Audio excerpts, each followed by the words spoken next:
બનાસકાંઠા કાંકરેજ તાલુકાના સિહોરી સામૂહિક આરોગ્ય કેન્દ્ર સિહોરી 108ના કર્મચારીની પ્રામાણિકતાને લાખ લાખ અભિનંદન. પ્રાપ્ત વિગતો અનુસાર કાંકરેજ તાલુકાના મુખ્ય મથક સિહોરી ખાતે આવેલ સરકારી હોસ્પિટલમાં 24 કલાક ખડેપગે સેવા આપનાર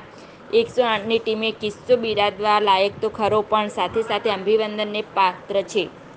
ગુજરાત સરકાર અને એમેરાઈ ગ્રીન હેલ્થ સર્વિસ 108 જે ગુજરાતભરમાં મોખરે છે અને કોઈ પણ કટોકટીની પળોમાં 24 કલાક ખડેપગે તૈયાર હોય છે અને દરરોજ મનુષ્યની જિંદગીઓ બચાવે છે અને તેની સાથે પ્રામાણિકતાનું પણ ઉત્તમ ઉદાહરણ જોવા મળે છે અને તેવો જ એક કિસ્સો 22/6/2024ના રોજ સિહોરી 108ને રોડ અકસ્માતનો કેસ મળ્યો હતો. કેસ મળતાની સાથે જ 108ની ઈએમટી સંદીપ બારોટ અને પાયલોટ વનરાજસિંહ ડાભીએ ઇમરજન્સી સેવા સાથે ઘટના સ્થળે પહોંચી ગયા હતા અને ઇજાગ્રસ્ત દર્દી કનુભાઈ ઠાકોર ઉંમર આશરે 35 વર્ષ રહે ભીલડીવાળાને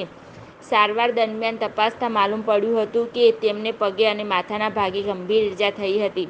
અને તેમની સાથે કોઈ ન હતું અને તાત્કાલિક અસરથી જરૂરી સ્ટ્રેચર વડે એમ્બ્યુલન્સમાં લઈ જઈ જરૂરી સારવાર આપી વધુ સારવાર અર્થે સિહોરી રેફરલ હોસ્પિટલમાં ખસેડ્યા હતા અને તેમની પાસે રહેલ અંદાજિત રોકડ રકમ